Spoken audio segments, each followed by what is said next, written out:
नमस्कार दोस्तों, GS express by AK sir में आपका स्वागत है। आज मैं राष्ट्रीय समसामयिक मुद्दे, बहुत सारे मुद्दे से एक मुद्दे लेकर आया हूँ जो चर्चा का बिंदु है। भारत के नए मुख्य न्यायाधीश 9 नवंबर को 9/11/2022 को भारत के नए मुख्य न्यायाधीश बन रहे हैं, जिनका नाम है DY चंद्रचूड़। नाम है धनंजय यशवंत चंद्रचूड़। फुल नेम है धनंजय यशवंत चंद्रचूड़।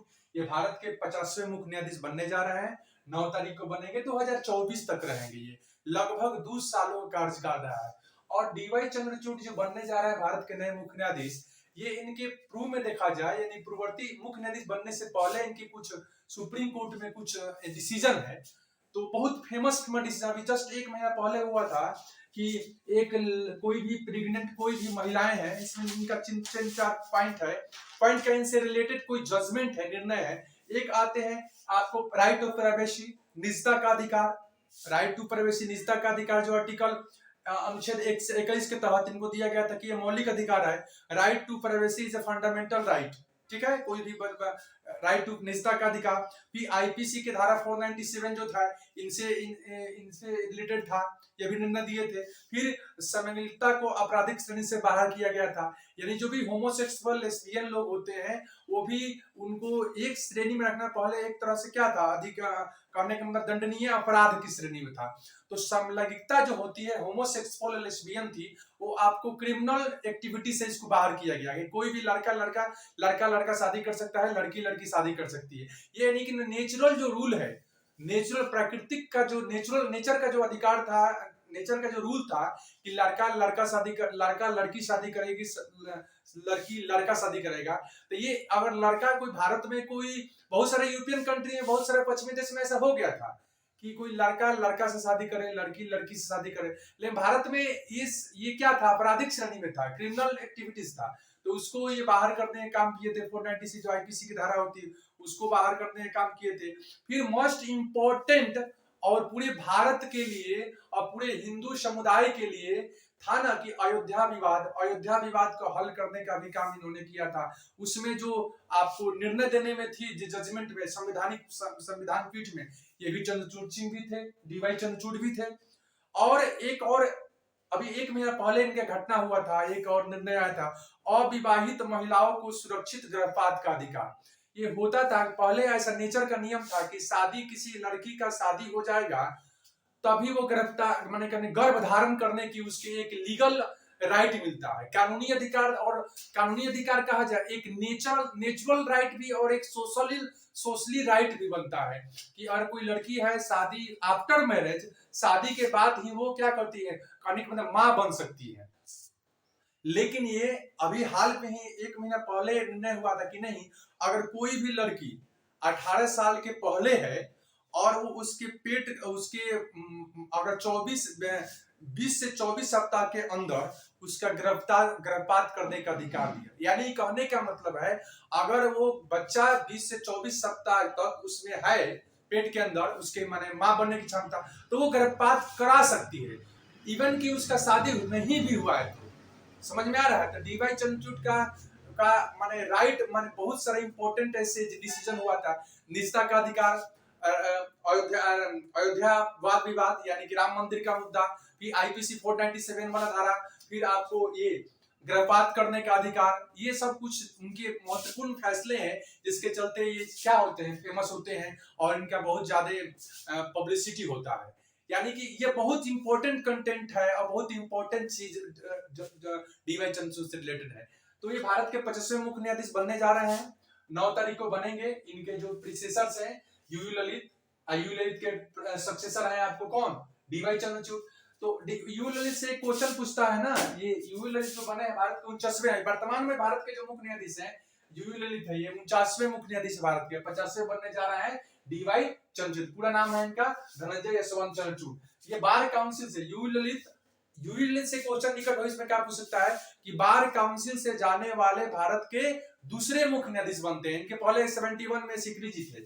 और DY चंद्रचूड़ से क्वेश्चन पूछ सकता है कि DY चंद्रचूड़ भारत के 50वें मुख्य न्यायाधीश है और भारत के 50 मुख्य न्यायाधीश में एकमात्र मुख्य न्यायाधीश है। ये कौन, धनंजय यशवंत चंद्रचूड़।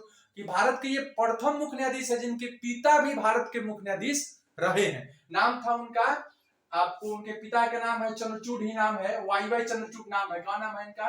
वाई चंद्रचूड़। इनके पिता क्या नाम है?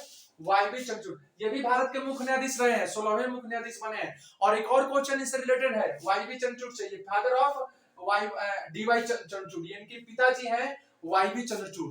ये भारत के सबसे लंबे अवधि तक, यानी कि लगभग 7 साल 170 दिन, 7 साल 170 दिन तक भारत के ये मुख्य न्यायाधीश रहे हैं। तो सबसे लंबी अवधि तक रहने वाले भारत के मुख्य न्यायाधीश इन्हीं के पिताजी नाम था, इन्हीं के पिताजी हैं जिनका नाम है वाई चंद्रचूड़। देखिए यहाँ भी नाम चंद्रचूड़ है, यहाँ भी चंद्रचूड़ है। अब आप देखिए, अब इसीलिए बोलते हैं ना, इसीलिए ना जो आपको सुप्रीम कोर्ट में और हाई कोर्ट में जजों की नियुक्ति को प्रणाली के लिए क्या क्या बना हुआ है? कॉलेजियम फैसिलिटीज, कॉलेजियम व्यवस्था, जिसके बारे में अभी चर्चा भी करेंगे हम आगे। तो अभी बताते हैं, कॉलेजियम प्रणाली के तहत सुप्रीम कोर्ट में जज और हाई कोर्ट में जज की नियुक्ति होती है, बताएंगे इसके बाद। तो यही एक कॉलेजियम फैसिलिटीज का, कॉलेजियम सिस्टम का सबसे बड़ा डिमेरिट है कि अगर किसी का बाप सुप्रीम कोर्ट में है तो भविष्य में उसके बेटा को या पोता को या किसी उसके ब्लड रिलेशन से संबंधित कोई बन सकता है, ऐसा कोई प्रोविजन नहीं है। लेकिन ऐसे नेपोटिज्म, जिसको बोलते हैं भाई भतीजावाद, तो नेपोटिज्म यानी जुडिशियरी में भी कभी ना, जुडिशियरी में भी नेपोटिज्म ये कॉलेजियम फैसिलिटीज लाया है।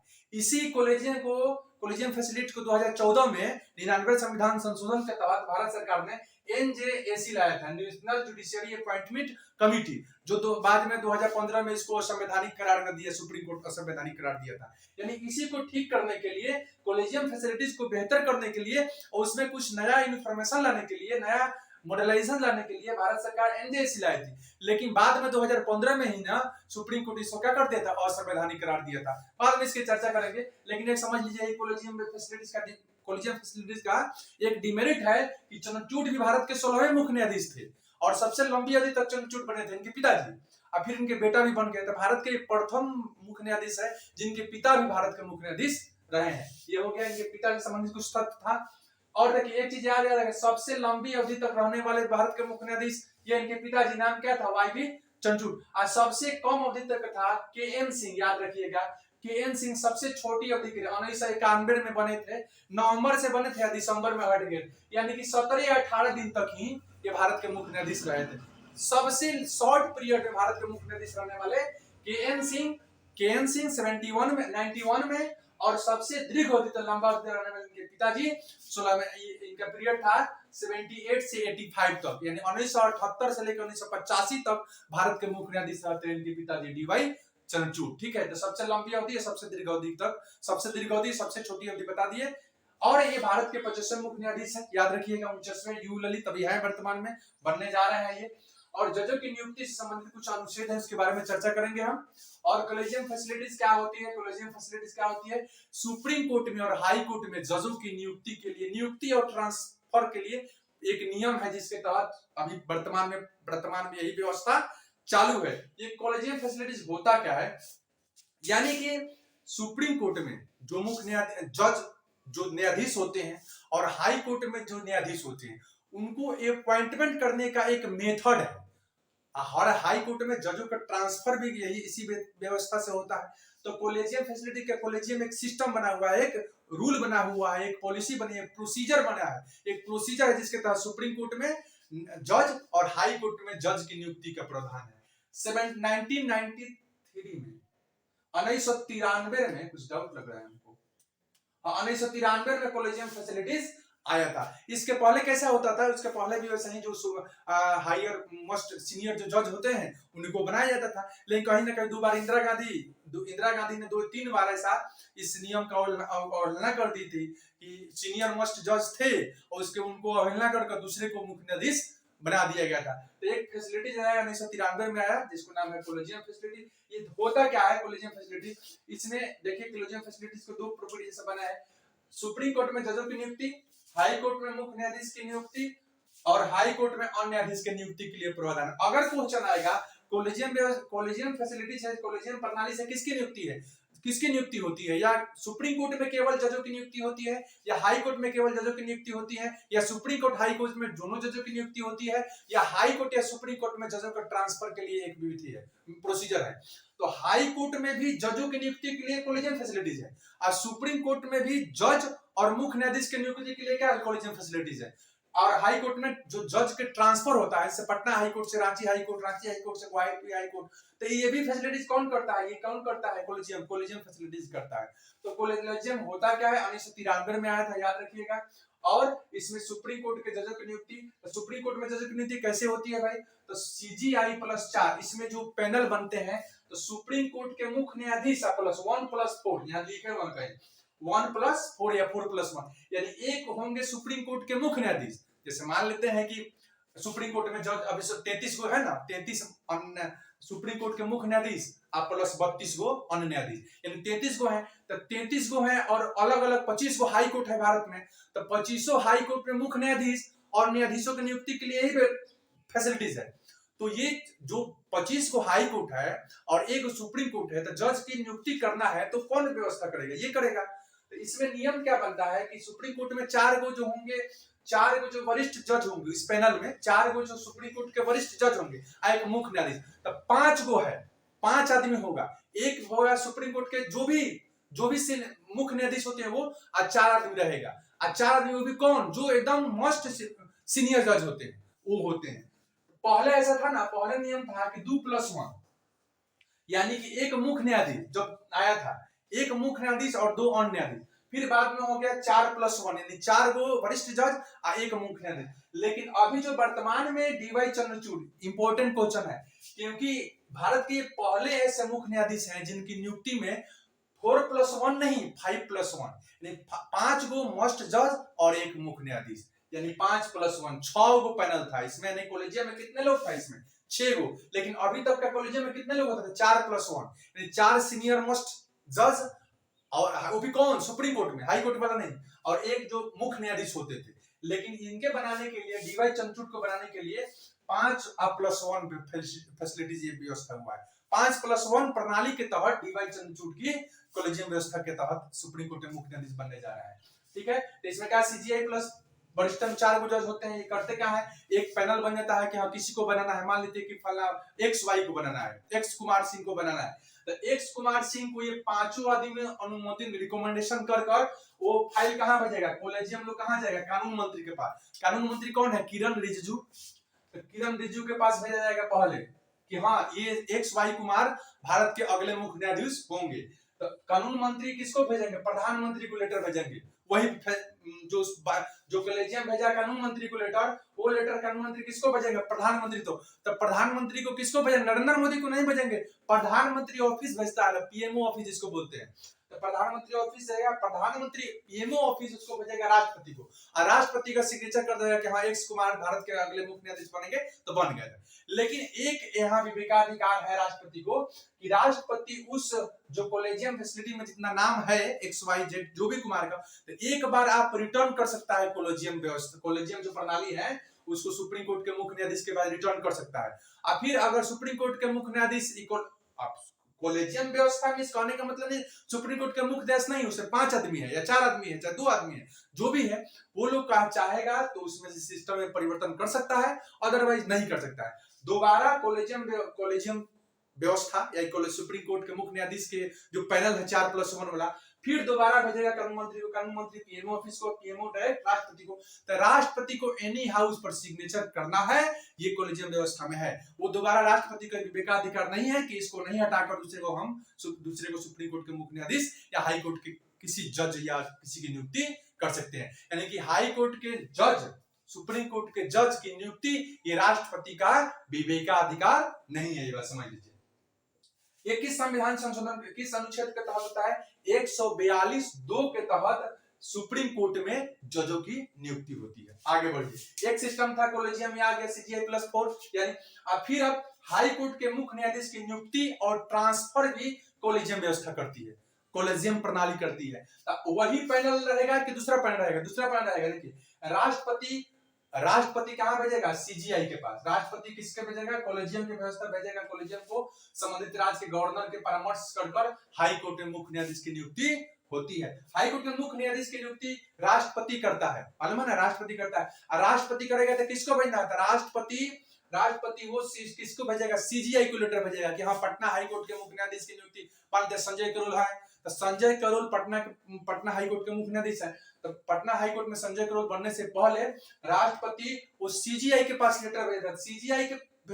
सीजीआई के पास लेटर भेजने का मतलब क्या हुआ? कॉलेजियम व्यवस्था के पास लेटर गया है, और राष्ट्रपति सीजीआई के पास सुप्रीम कोर्ट के जो कॉलेजियम फैसिलिटीज, कॉलेजियम सिस्टम है उससे संबंधित इसको भेजेगा, और उस राज्य के गवर्नर से परामर्श भी लेते हैं। एक क्वेश्चन याद रखिएगा, किसी भी हाई कोर्ट में मुख्य न्यायाधीश की नियुक्ति राष्ट्रपति कॉलेजियम प्रणाली के अनुशंसा पर राज्य के गवर्नर से भी परामर्श लेंगे, तब हाई कोर्ट के मुख्य न्यायाधीश की नियुक्ति होती है। हाई कोर्ट के मुख्य न्यायाधीश की नियुक्ति करने का एक और प्रोविजन है कि अगर पटना हाई कोर्ट में मुख्य न्यायाधीश की नियुक्ति करना है तो उम्मीदवार का चयन संबंधित राज्य के बाहर से होनी चाहिए, यानी वो बिहार राज्य से संबंधित व्यक्ति नहीं होना चाहिए। ये आपका सुप्रीम कोर्ट में जजों की नियुक्ति, उसके बाद हाई कोर्ट के मुख्य न्यायाधीश की नियुक्ति। अब है हाई कोर्ट में जो अन्य न्यायाधीश होते हैं उनकी नियुक्ति भी कॉलेजियम व्यवस्था करता है, लेकिन देखिए यहाँ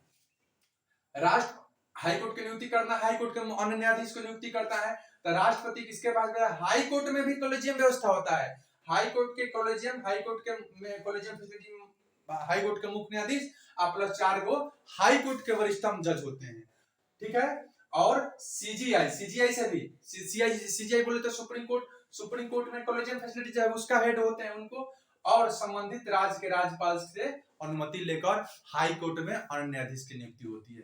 तो कॉलेजियम व्यवस्था कहाँ किया? सारा है ना। और अनुच्छेद 217 के तहत, आर्टिकल 217 के तहत हाई कोर्ट में अन्य न्यायाधीश की नियुक्ति होती है, और 142 के तहत सुप्रीम कोर्ट में होता है। चलिए, हाई कोर्ट क्या नहीं हो गया, ये हो गया।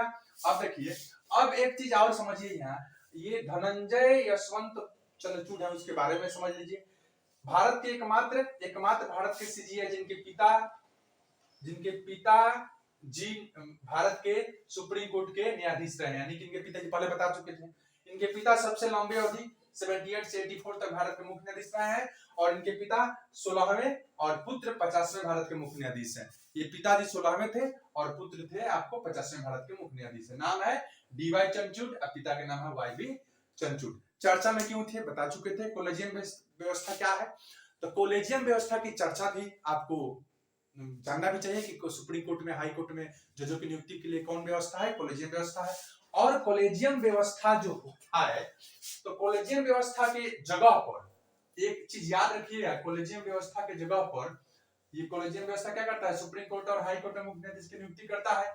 और एक चीज इसमें जानने वाला है, कॉलेजियम व्यवस्था किया, जो कॉलेजियम व्यवस्था से लोग तंग आ गया, तंग तो नहीं आ गया, कुछ ना कुछ इसमें खामियां थी, तो ये 2014 में 99वें संविधान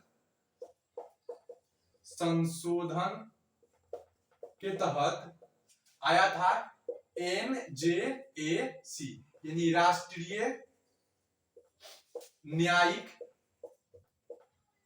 अपॉइंटमेंट यानी कि नियुक्ति आयोग बना था, ठीक है। ये 99वें संविधान संशोधन के तहत आया था कि सुप्रीम कोर्ट में जो जज होंगे, हाई कोर्ट में जो जज होंगे, मुख्य न्यायाधीश होंगे, अन्य न्यायाधीश होंगे, उनकी नियुक्ति को इसके स्थान पर, कॉलेजियम के स्थान पर एनजेसी 2014 आया था। लेकिन एनजेसी को 2015 में सुप्रीम कोर्ट ने क्या कर दिया? असंवैधानिक करार दिया, और तब से लेकर अभी तक क्या किया है? यही है, कॉलेजियम व्यवस्था ही है, एनजेसी नहीं है। तो एनजेसी संविधान 99वें संविधान संशोधन 2014 में आया था, यही 14 कॉलेजियम हटाकर 15 में इसको सुप्रीम कोर्ट ने क्या कर दिया? इसको रद्द कर दिया। एनजेसी भी एक तरह से देखा जाए तो जो नेपोटिज्म का बात है कि भाई भतीजावाद, उसको हटाने के लिए था कि इसमें 600, एनजेसी में क्या था, थोड़ा समझ लीजिए इसको। एनजेसी में था कि आपको 6 सदस्यीय था कि एनजेएसी, इसमें एनजेएसी, इसमें 6 गो सदस्य था कि 6 सदस्यीय एक संस्था है या कमिटी थी, उसमें एक आदमी थे आपको भारत के मुख्य न्यायाधीश, दूसरा आदमी थे एक कानून मंत्री हो जाएंगे, कानून मंत्री हो जाएंगे। फिर आपको कानून मंत्री हो जाएंगे, दो आपको प्रबुद्ध लोग हो जाएंगे, दो गो प्रबुद्ध लोग हो जाएंगे। फिर दो गो आपको वरिष्ठ जज हो जाएंगे। दो दो चार पांच एक 6 आदमी हुआ ना। एनजेसी में एनजेसी कई सदस्य थे? 6 सदस्य थे। तो 6 सदस्य में एक तो मुख्य न्यायाधीश, यानी एनजेसी के हेड कौन रहेंगे?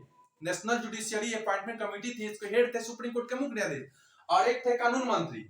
ठीक है, एक है कानून मंत्री और दो आदमी प्रबुद्ध लोग और दो आदमी वरिष्ठ जज। तो 6 को पैनल था। लेकिन सुप्रीम कोर्ट के जो सुप्रीम कॉलेजियम व्यवस्था में जो लोग था, बोला कि नहीं नहीं नहीं, तो असंवैधानिक है कि इसमें कार्यपालिका का इंटरफेयर बढ़ेगा, हस्तक्षेप बढ़ेगा। तो इसी को हस्तक्षेप बढ़कर, क्योंकि देखिए अभी देखा था एनजीए से भी देखा जाए तो खराब नहीं था, अच्छा व्यवस्था। लेकिन कहने का मतलब नहीं होता है कोई माने अपने इतने दिन से चलता आ रहा है व्यवस्था, यानी हमारा यानी कि न्यायपालिका समझ गई कार्यपालिका में न्यायपालिका में हस्तक्षेप कर रहा है।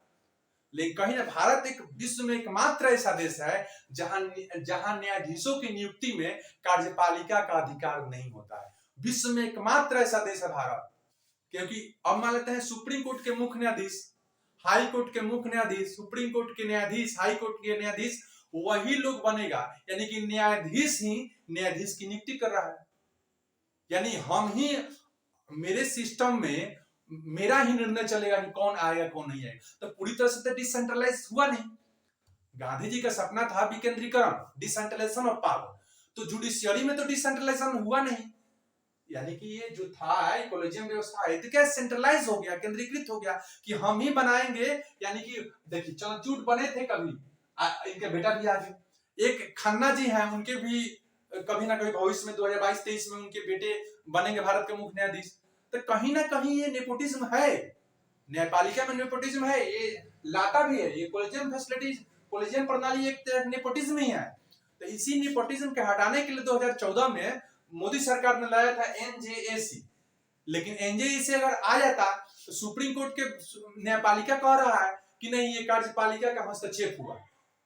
क्योंकि कार्यपालिका का हस्तक्षेप अगर देखा जाए थोड़ा तार्किक रूप से देखिए या दोनों फॉर्म में देखिए, तो कहीं ना कहीं बात तो उन लोगों का जायज भी है, रिलीवेंट भी है, नेचुरल रूप से देखा जाए। क्योंकि सुप्रीम कोर्ट में मान लीजिए कि कानून मंत्री रिकमेंडेशन करके भेजेगा ये आदमी बनेगा भारत के मुख्य न्यायाधीश, क्योंकि कानून मंत्री एनजेसी के पैनल में था कि कानून मंत्री भी उसमें रहेंगे। कानून मंत्री सुप्रीम कोर्ट के मुख्य न्यायाधीश दो आदमी सोफिस्टिकेटेड लोग और दो आदमी वरिष्ठ जज। तो कानून मंत्री तो हमेशा कानून मंत्री रहेंगे नहीं, वो कभी ना कहीं जाकर हाई कोर्ट में या कहीं जज में कहीं वकालत करेंगे।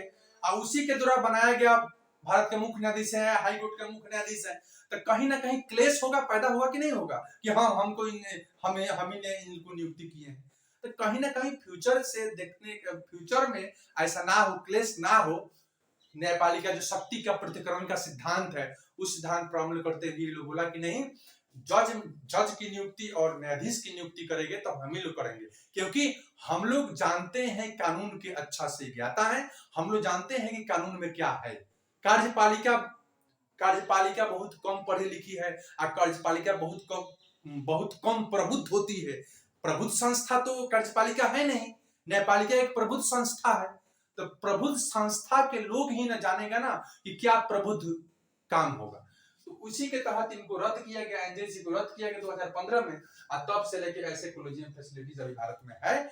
इसी के तहत भारत में सुप्रीम कोर्ट में जजों की नियुक्ति और हाई कोर्ट में जजों की नियुक्ति होती है। वर्तमान में अभी यही व्यवस्था है। एनजेसी रद्द हो गया है और भारत के 50वें मुख्य न्यायाधीश बने हैं डीवाई चंद्रचूड़ और उनके पिता भी जीत थे। तो ये सब संबंधित कुछ तथ्य हैं। फिर कुछ मुद्दे पर चर्चा करके आऊंगा। तब तक के लिए जय हिंद, जय भारत।